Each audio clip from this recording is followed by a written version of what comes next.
আসসালামু আলাইকুম। সবাই কেমন আছেন? আশা করি সবাই ভালো আছেন। আজ আপনাদের জন্য নিয়ে এসেছি নতুন গল্পের প্রথম পর্ব। আশা করি গল্পটি আপনাদের ভালো লাগবে। তাহলে চলুন শুরু করা যাক। আজ আমার বাসর রাত, তবে আর 4-5টা বাসর রাতের মতো নয়। কারণ বাসর ঘরে 7 দিনের যমজ মেয়ে দুটোর মুখে আমার 2 হাত দিয়ে দুটো ফিটার ধরে আছি। বাসর ঘর শুধু নামে, কারণ কোনো ফুল দিয়ে সাজানো নেই। ইনফ্যাক্ট আমার সাজ নেই বললেই চলে। জামদামি লাল শাড়ি আর চুড়ি, এটাই অনেক সাজ এই বাসর ঘরের জন্য। কি অদ্ভুত নিয়তি, কার সাথে আজকে থাকার কথা আর কার সাথে আছি তাও জানি না। এখনো পর্যন্ত আমার স্বামীর মুখও দেখিনি। হঠাৎ খট করে দরজার শব্দ হলো। বুঝতে পারলাম তিনি এসেছেন। জানি না এখন কি হবে। মনের ভিতর ভয় মিশ্রিত একটা সংকোচ কাজ করছে। মনের ভিতর শুধু একটাই কথা বেজে যাচ্ছে, কি হবে কি হবে। তবে আমাকে বেশিক্ষণ অপেক্ষা করতে হলো না। ঘরে ঢুকেই হঠাৎ তিনি যা বললেন তার জন্য আমি একটুও প্রস্তুত ছিলাম না। বিশ্বাস করতে পারছি না মানুষ কিভাবে এতটা অমানসিকভাবে ব্যবহার করতে পারে, তাও এমন একটা রাতে। এরপর যা হলো। আমার নাম তানজিলা ইসলাম ইভা। ফ্যামিলিতে মা বাবা আর আমি আমার মা বাবার একমাত্র আদরের মেয়ে। এবার এসএসসি পরীক্ষা কমপ্লিট করে কলেজে ভর্তি হয়েছি। পড়াশোনায় বেশি ভালো না হলেও মোটামুটি, তবে দেখতে খুবই সুন্দরী। আমি বলছি না, সবাই বলে। যাই হোক, আমার বাবা একজন বিজনেসম্যান। নাম মোহাম্মদ উসমান হাসান। নম্র, ভদ্র, একজন বিশাল মনের মানুষ। যখন আমি যা চেয়েছি তাই দিয়েছে আমার বাবা। কখনো কোনো কিছুতে আপত্তি করেনি। তেমনি মাও আমাকে খুব ভালোবাসেন, সবকিছুতে আমাকে সাপোর্ট করেন। বলতে গেলে আমাদের হ্যাপি ফ্যামিলি। এভাবে বেশ ভালোই দিন যাচ্ছিল। কিন্তু ভালো দিন বেশি দিন থাকে না। কোনো কোনো কারণে মানুষের জীবনে ঝড় নেমে আসে। তাই হলো আমার জীবনে। এমন ঝড় নেমেছে যেন আমি চারিদিকে অন্ধকারে দেখছি। কোনো কুলকিনারা খুঁজে পাচ্ছি না আঁকড়ে ধরে বাঁচার জন্য। তাই মনটাকে ফ্রেশ করার জন্য কয়েকদিনের জন্য খালার বাড়িতে বেড়াতে চলে গেলাম। সেখানে খালা, খালু আর খালাতো বোন মীরা আছে। আমার খালাতো বোন আমার 1 বছরের ছোট। কিন্তু সেখানে গিয়ে বাঁধলো আরেক বিপত্তি। আমার খালাতো বোনের বিয়ে ঠিক হয়ে গেছে। কিন্তু আমার খালাতো বোন বিয়ের কথা শুনেই যাকে সে ভালোবাসে তার হাত ধরে পালিয়ে গেল। আমি জানতাম সে একটা ছেলেকে ভালোবাসে, তবে কোনোদিন দেখিনি। কিন্তু এভাবে পালিয়ে যাবে সেটাও ভাবতে পারিনি। তবে যেদিন পালিয়ে গিয়েছিল সেদিন আমি আড়ালে থেকে ছেলেটাকে দেখেছি। তাকে দেখার সাথে সাথে আমার মাথায় যেন বজ্রপাত হলো। নিজের চোখকে বিশ্বাস করাতে পারছি না। এত বড় বেইমানি, এত বড় ধোঁকা আমার সাথে। আসল কথা হলো, যার সাথে সে পালিয়ে গেছে তাকে আমি খুব ভালো করেই চিনি। কিন্তু কে আমার সাথে বেইমানি করলো? আমার খালাতো বোন নাকি সে? ব্যাপারটা আমার খুব খারাপ লাগলো। এখানে এসেছি একটু মানসিক শান্তি পাওয়ার জন্য, কিন্তু যা দেখলাম তা দেখে মন মানসিকতা আরো খারাপ হয়ে গেল। তখন আমি খুব মানসিকভাবে ভুগছি। মন মানসিকতা কিছুই ঠিক নেই। এমন পরিস্থিতিতে আমি আর বাসায়ও যেতে পারছি না, কারণ খালাতো বোন চলে যাওয়াতে খালা খালু একা হয়ে গেছে। তাদেরও মন মানসিকতা খুবই খারাপ। তাদের একমাত্র মেয়ে যে তাদের মান সম্মান এভাবে ডুবাবে, এটা তারা কখনোই ভাবতে পারেনি। এমন অবস্থায় তাদের পাশে কেউ থাকা খুবই প্রয়োজন। তাই আমি খালার বাসায় থেকে গেলাম। এভাবে বেশ কিছুদিন কেটে গেল। হঠাৎ একদিন একজন ভদ্র মহিলা খালার বাসায় আসলেন। চেহারায় ক্লান্তি আর চিন্তার ছাপ ফুটে উঠেছে। এমন মনে হচ্ছে তিনি খুব দুশ্চিন্তায় ভুগছেন। খালার থেকে জানতে পারলাম তিনি খালার দুঃসম্পর্কের ননদ লাগে। আমি ভেতরে চলে গেলাম ওনার জন্য চা নাস্তা নিয়ে আসতে। এদিকে ওনারা দুজন গল্প করতে লাগলো। আমি নাস্তা নিয়ে এসে ওনাদের হাতে হাতে দিতে লাগলাম। কিন্তু আমি কান খাড়া করে মহিলাটির কথা শুনতে লাগলাম। মহিলাটি তার দুশ্চিন্তার কথা আমার খালাকে বলল। ওনার কথা শুনে আমার খালার মন খারাপ হয়ে গেল। খালা বলে, কিন্তু এখন হঠাৎ এমন মেয়ে কোথায় পাওয়া যাবে? কোনো মেয়ে রাজি হবে না। ওনাদের কথা শুনে কেন জানি না আমার কি হয়ে গেল। হঠাৎ আমি বললাম, খালা আমি রাজি আছি। আমার কথা শুনে সবাই কেমন যেন হকচকিয়ে গেল। আমার খালা খুবই আপত্তি করলো। শেষমেশ আমাকে টলাতে না পেরে মা বাবাকে ফোন দিল। মা বাবা তড়িঘড়ি করে ছুটে এলো খালার বাড়িতে। সব কথা শুনে তারা তো রেগে মেগে আগুন। কিন্তু আমার জেদের কাছে তারা অবশেষে হার মানলো। আমার এই একটা সিদ্ধান্তে মা বাবার মন ভেঙে দিল। তারা খুব কষ্ট পেল। তারা এটা বুঝতে পারছে না আমি এমন একটা বিয়ে কেন করছি। আমি তো এর থেকেও ভালো কিছু ডিজার্ভ করি। এমন একটা ছেলেকে বিয়ে করছি যে কিনা আমার যোগ্যই না। এমনকি আমি ছেলেকে দেখতেও চাইনি। জেদ জিনিসটা খুবই খারাপ। একবার মাথায় জেদ উঠে গেলে মানুষ তখন কি করে সেটা সে নিজেও জানে না। আমার ক্ষেত্রেও তাই হলো। সবার অমতে গিয়ে আমি এই বিয়েটা করছি। কোনো ধুমধাম আত্মীয় স্বজন ছাড়াই এই বিয়েটা হচ্ছে। রাতে ছেলে আসলো, তারপর কাজে ডেকে বিয়ে পড়ানো হলো। এমন বিয়ে কোনো মা বাবাই তার ছেলে মেয়েদের করাতে চায় না, কিন্তু আমার মা বাবা করতে বাধ্য হলো, শুধু আমার মুখের দিকে তাকিয়ে। আসলে বিয়েটা একদিনের মধ্যে হয়ে গিয়েছিল, তাই কিছু করার সম্ভবও হয়নি। একসময় মা বাবা থেকে বিদায় নিয়ে শ্বশুর বাড়ি চলে এলাম। আজ আমার বাসর রাত। তবে আর 4-5টা বাসর রাতের মতো নয়, কারণ বাসর ঘরের 7 দিনের যমজ মেয়ে দুটোর মুখে আমার 2 হাত দিয়ে দুটো ফিটার ধরে আছি। বাসর ঘর শুধু নামে, কারণ কোনো ফুল দিয়ে সাজানো নেই। ইনফ্যাক্ট আমার সাজ নেই বললেই চলে। জামদামি লাল শাড়ি আর চুড়ি, এটাই অনেক সাজ এই বাসর ঘরের জন্য। কি অদ্ভুত নিয়তি, কার সাথে আজকে থাকার কথা আর কার সাথে আছি তাও জানি না। এখনো পর্যন্ত আমার স্বামীর মুখও দেখিনি, তবে একজন আমার লাইফ থেকে চলে গিয়ে ভালোই করেছে। তাই আমি আজ দুটো কিউট বেবি পেয়েছি। আমার মা এখনো পর্যন্ত আমাকে ভাত খাইয়ে দেয়, আর আমি কিনা দুটো বাচ্চা সামলাবো। ভাবতেই হাসি পাচ্ছে, আবার মন খারাপও হচ্ছে, কারণ জেদ করে মস্ত বড় লড়াইয়ে নেমেছি। জানি না কতটা সফল হতে পারবো। ও, আপনাদেরকে তো বলাই হয়নি, আমার স্বামীর নাম মোহাম্মদ আফরান ইসলাম ফাহিম। তিনি একজন বিজনেসম্যান। ওনারা 2 ভাই, উনি সবার বড়। ছোট ভাই লন্ডনে থেকে পড়াশোনা করছে। শ্বশুর অনেক আগেই মারা গেছে, কিন্তু মা এখনো বেঁচে আছে। আমার স্বামী আগে একটা বিয়ে করেছিল, তার প্রথম স্ত্রী মারা গেছে এই 7 দিনের যমজ বাচ্চা দুটো রেখে। কিভাবে কি হয়েছে আমি সেসব কিছুই জানি না, জানারও কোনো ইচ্ছে ছিল না। সত্যি বলতে আমি এই বাচ্চা দুটোর কথা শুনেই এই বিয়েতে রাজি হয়েছি। তবে তার পিছনে আরো একটা কারণ ছিল, সেটা না হয় ক্রমশ প্রকাশ্য। বাচ্চা দুটোর মুখে ফিটার ধরে নানান কথা ভাবতে লাগলাম। হঠাৎ কেউ পেছন থেকে মেহেলি কণ্ঠে বলে, ইভা, তোমার সারাদিন অনেক কষ্ট হয়েছে, এখন আমি বাচ্চাদের নিয়ে যাই। আমার শাশুড়ি মায়ের কথা শুনে নিজের ভাবনা থেকে বেরিয়ে চোখের পানি মুছে বললাম, না আন্টি, ওরা আমার কাছে থাকবে, আমার কোনো অসুবিধা হবে না। শাশুড়ি মা বলে, কালকে না হয় তোমার কাছে থাকবে, আর তুমি আমাকে আন্টি বলবে না, মা বলবে। আমি বললাম, আচ্ছা, কিন্তু ওরা আমার কাছে থাকবে। মা বলে, খুব জেদি মেয়ে তো তুমি, আমার ছেলেটাকেও তোমার জিদ দিয়ে নিজের করে নিও। আমি বললাম, মা বলে, তোমার খাবারটা রেখে যাচ্ছি, খেয়ে নিও। আমি বললাম, আপনি কি খেয়েছেন? মা বলে, না, এখন খাবো। আর হ্যাঁ, যত রাত হোক, ওদের সামলাতে তোমার কষ্ট হলে আমাকে ডাকতে ভুলবে না। আমি বললাম, আচ্ছা ঠিক আছে। শাশুড়ি এই কথা বলে চলে গেল। যাওয়ার সময় অবশ্যই দরজা লাগিয়ে দিয়ে গিয়েছিল। শাশুড়ি মা চলে যাওয়ার পর আমি বাচ্চাদের ঠিকমতো শুইয়ে দেই। হঠাৎ দরজায় খুট করে একটা শব্দ হলো। বুঝতে পারলাম তিনি এসেছেন। মনের ভিতর ভয় মিশ্রিত একটা সংকোচ কাজ করছে। কেমন যেন একটা অনুভূতি ছেয়ে যাচ্ছে পুরো শরীর জুড়ে। বাসর রাতে সম্পূর্ণ একটা অচেনা মানুষের সাথে থাকতে হবে ভেবেই যেন আত্মারাম কেঁপে উঠছে। মনের ভিতর শুধু একটা কথাই বেজে যাচ্ছে, কি হবে কি হবে। মনে মনে ভেবে নিলাম, ভয় পেলে চলবে না, প্রতিটা কথার যথাযথ উত্তর দিতে হবে, তাহলে আমি টিকতে পারবো। তাই মনে মনে সাহস জোগাতে লাগলাম। ফাহিম দরজার কাছে কিছুক্ষণ দাঁড়িয়ে ধুম করে দরজা লাগিয়ে দেয়। আমি বিছানা থেকে নেমে দাঁড়িয়ে বললাম, বাচ্চারা ঘুমোচ্ছে, তাই আস্তে শব্দ করবেন। ফাহিম রাগের সাথে বলে, তোমার থেকে এখন আমার জ্ঞান নিতে হবে, কি করব না করব? আমি বললাম, ভুল কাজ করলে অবশ্যই সঠিক পথ দেখাবো। ফাহিম বলে, এই শোনো, আমার থেকে স্বামীর অধিকার আশা করো না। ভেবো না তোমার সুন্দর মুখ দেখে আমার। ওর মুখ থেকে কথা ছিনিয়ে আমি বললাম, আমার ভালোবাসার মানুষের জায়গা তোমাকে দিতে পারবো না, কোনোদিন ভালোবাসা পাবার আশা করো না। ব্যাস, আর সিনেমার ডায়লগ দিতে হবে না। ফাহিম বলে, তুমি তো বড্ড বাচাল। আমি বললাম, আপনি যা বলতে চেয়েছেন তা আমি বলে দিলাম, যাতে আপনার কষ্ট কম হয়। ফাহিম বলে, ধ্যাত, সামনে থেকে সরো, আমি ঘুমাবো।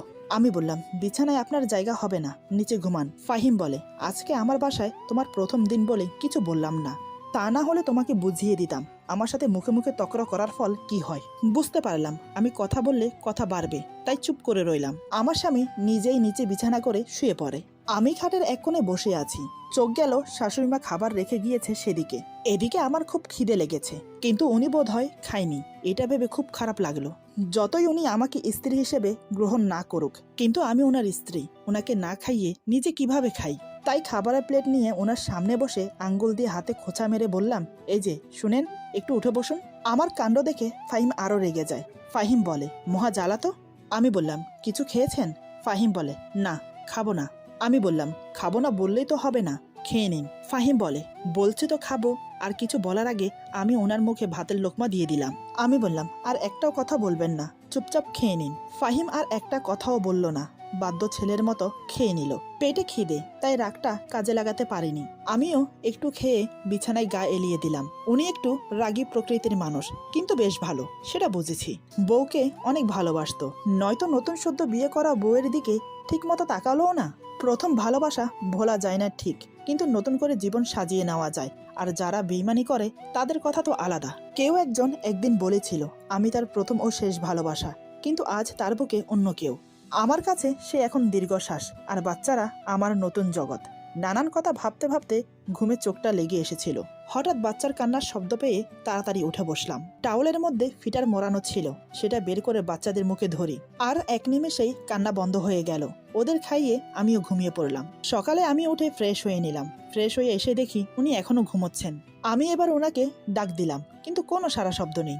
আস্তে করে ধাক্কা দেওয়ার সাথে সাথে উনি আমাকে জড়িয়ে ধরে বলে, সকালবেলা তোমার মিষ্টি ছোঁয়া না পেলে আমার ঘুম ভাঙে না। আমি বললাম, ছাড়ুন আমাকে, আপনি ভুল করছেন। ফাহিম বলে, না, তুমি আমার সাথে শুয়ে থাকবে। এই বলে আমাকে জোর করে জড়িয়ে ধরে বুকের সাথে মিশিয়ে নেয়।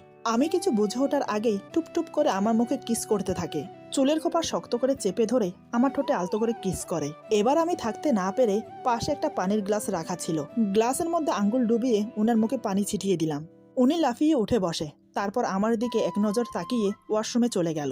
ভেবেছিলাম বকাবকি করবে আমাকে, কিন্তু না, চুপচাপ চলে গেল। বুঝতে পারলাম পুরনো অভ্যাস ছিল, তা এখনো মনে গেঁথে রয়েছে।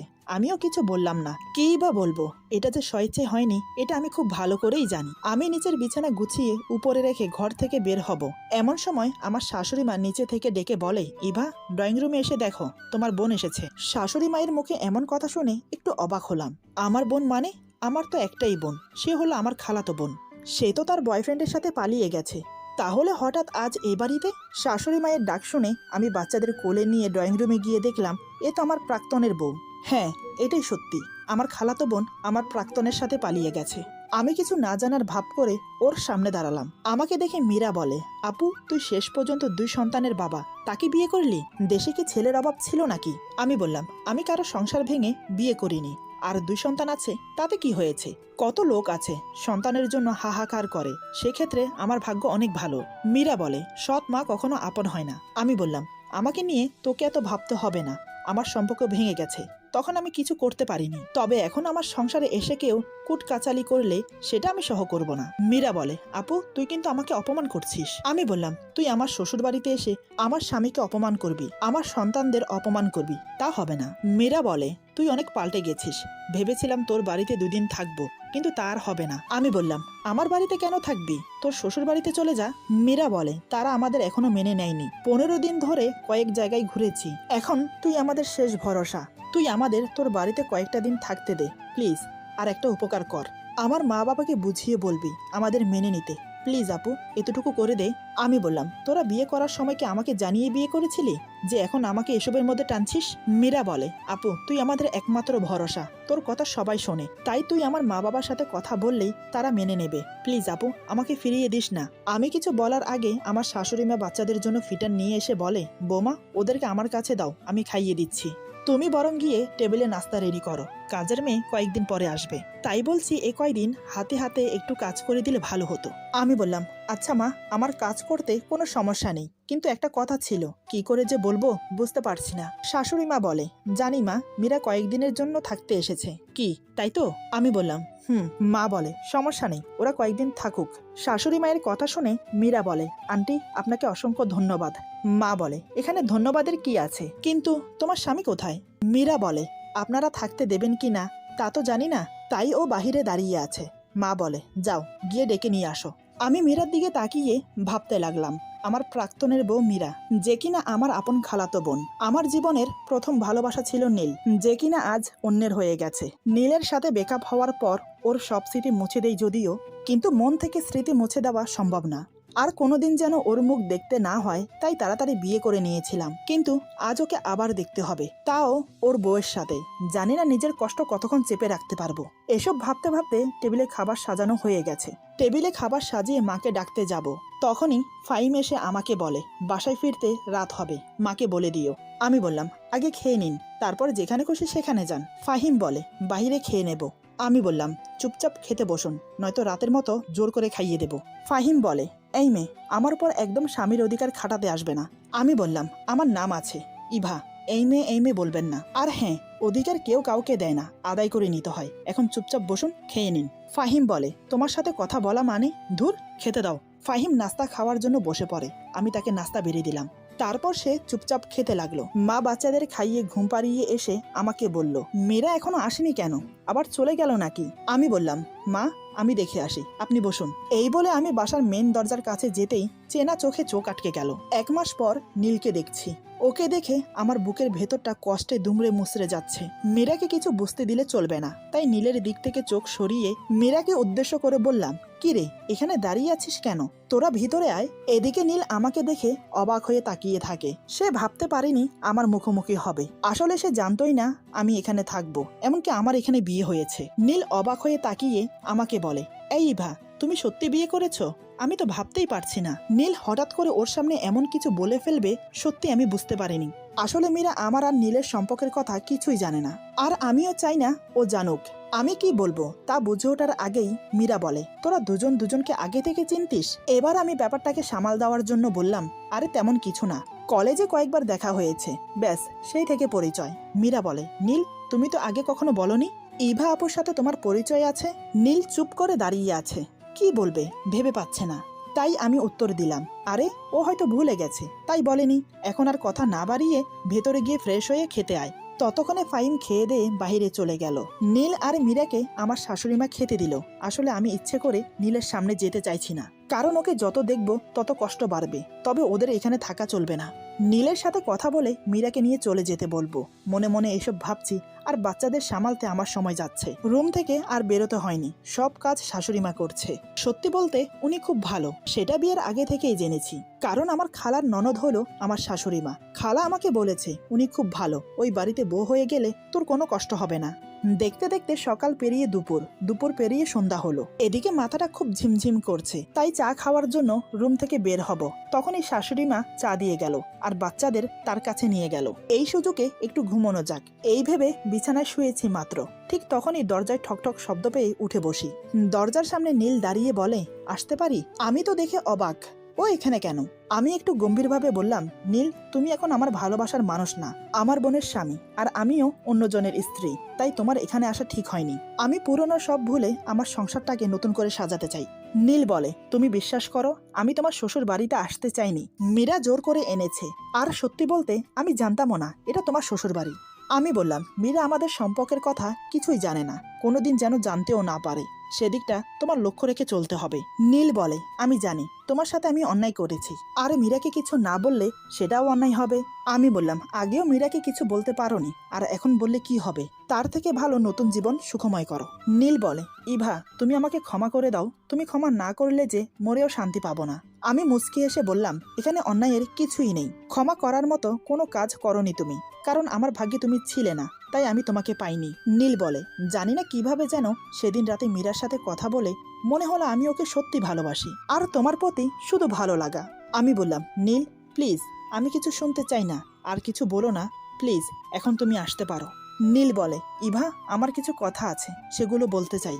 আমি বললাম, না না না, তোমার কোনো কথা শুনতে চাই না, দয়া করে আমার রুম থেকে বেরিয়ে যাও। নীল মাথা নিচু করে রুম থেকে বেরিয়ে গেল। নীল বেরিয়ে যাওয়ার সাথে সাথে আমার খুব কান্না পাচ্ছিল, তাই আমি রুমের দরজা বন্ধ করে নিজের কষ্ট হালকা করব ভেবে যেই না আমি দরজার কাছে গেলাম, তখনই ফাহিম রুমে আসে। নীলের সাথে কথা বলার সময় আমার চোখের পানি ছলছল করছিল, সেটা না মুছে দরজা লাগাতে গিয়ে ফাহিমের মুখোমুখি হই। ফাহিম আবার আমাদের সম্পর্কের কথা বুঝে যায়নি তো? না, বুঝতে দিলে চলবে না, তাই আমি রুম থেকে বেরিয়ে যেতে চাইলাম।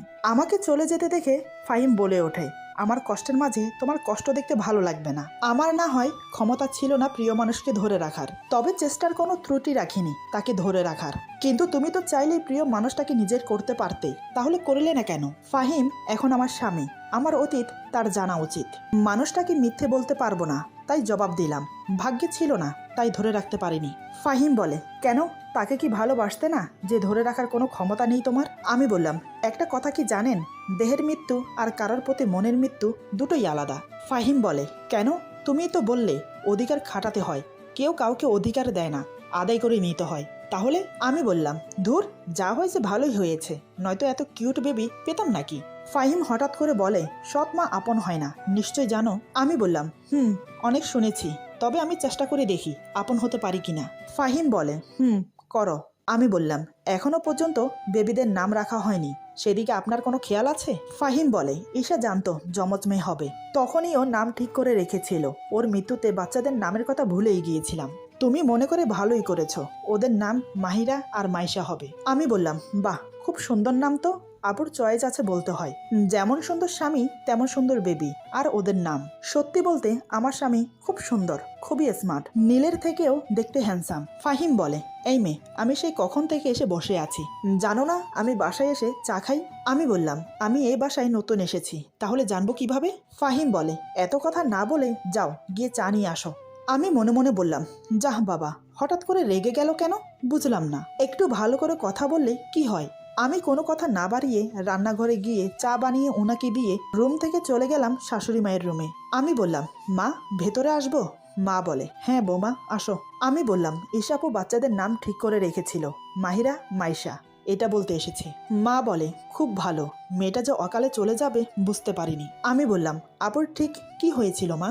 মা বলে, ডেলিভারির ডেটের আগেই হঠাৎ করে প্রসব ব্যথা শুরু হয়, তারপর হসপিটালে নিয়ে যাওয়ার পর নর্মালেই বাচ্চা হয়, কিন্তু অনেক ব্লাড ক্ষরণ হয়। ডাক্তার বলে তাড়াতাড়ি এবি নেগেটিভের ব্লাড দিতে হবে। এত বড় হসপিটালে কোথাও এবি নেগেটিভের ব্লাড পাওয়া যায়নি। বাহিরে অনেক হসপিটালে খুঁজতে খুঁজতে অবশেষে পাওয়া গেল, কিন্তু ততক্ষণ অনেক দেরি হয়ে গেছে। ব্লাড নিয়ে আসতে আসতে এসে আমাদের ছেড়ে চলে যায়। কথাগুলো বলে শাশুড়িমা কেঁদে দেয়। তাকে কি বলে সান্ত্বনা দেব সে ভাষা আমার নেই। শাশুড়িমা কেঁদে কেঁদে আমার হাত ধরে বলে, তুমি বাচ্চাদের সৎ মা না, আপন মা হয়ে থেকো, কখনো যেন ওরা মায়ের অভাব বুঝতে না পারে। আমি বললাম, মা আপনি কিছু চিন্তা করবেন না, আমিই ওদের মা, পেটে ধরিনি তাতে কি মা হওয়া যায় না? জানেন মা, আমি আপনার ছেলেকে বিয়ে করেছি শুধুমাত্র এই বাচ্চা দুটির কথা শুনে। মা বলে, তুমি খুব ভালো, দ্বিতীয়বার আমার ঘরে এত ভালো বউ আসবে ভাবতে পারিনি। আমি বললাম, মা আমি ওদের নিয়ে যাই? মা বলে, আচ্ছা। আমি বাচ্চাদের আমার রুমে এনে শুইয়ে দিয়েছি, তারপর খালামাকে কল দিয়ে বলেছি কালকে সকালে যেন আমাদের বাসায় চলে আসে। দেখতে দেখতে রাতের খাবারের সময় হয়ে গেছে, সবাই মিলে একসাথে খেতে বসলাম, কিন্তু খাবারের টেবিলে নীলকে মীরার সাথে দেখে আমার খুব কষ্ট হচ্ছিল, তাই না খেয়ে রুমে চলে আসি। ফাহিম এটা দেখে কিছু বলে না, চুপচাপ খাওয়া শেষ করে রুমে চলে আসে, তারপর বিছানা করে নিচে ঘুমানোর জন্য। আমি বললাম, আজকে আপনি বাচ্চাদের কাছে ঘুমান, আমি নিচে ঘুমাবো। ফাহিম বলে, তার কোনো দরকার নেই। আমি বললাম, তাহলে শুধু শুধু নিচে বিছানা করতে হবে না, খাটে 4 জন ঘুমানো যাবে, এসে ঘুমান। আমি জানি ওনার নিচে ঘুমোতে অসুবিধা হচ্ছে, তাই কথা না বাড়িয়ে খাটের এক কোণে শুয়ে পড়ে। হঠাৎ মাইশা কেঁদে ওঠে, আমি ওকে কোলে নিয়ে রুমের মধ্যে হাঁটছি, এমন সময় হঠাৎ ফাহিম আমাকে উদ্দেশ্য করে যা বলে তা শুনে আমি থমকে দাঁড়িয়ে যাই, বিস্ময়ে অবাক হয়ে ওনার দিকে